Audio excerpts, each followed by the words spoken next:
Welcome to the DelftStack tutorial video. In today's tutorial, we will learn how to use Life360 on a computer. Since Life360 is primarily a mobile app, it doesn't have an official desktop version, but don't worry with the Bluestack.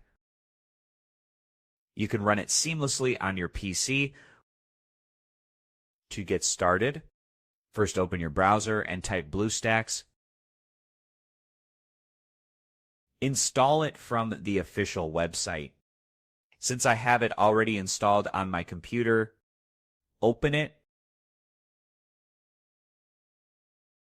and search for Life360 on the Bluestacks.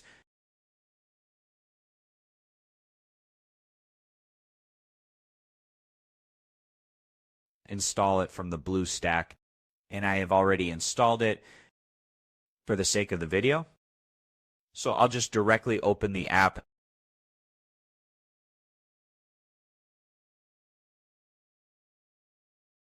And after installation, open Life360 and log in with your existing account. You will now have full access to the location tracking, circles, alert, and messaging all from your computer.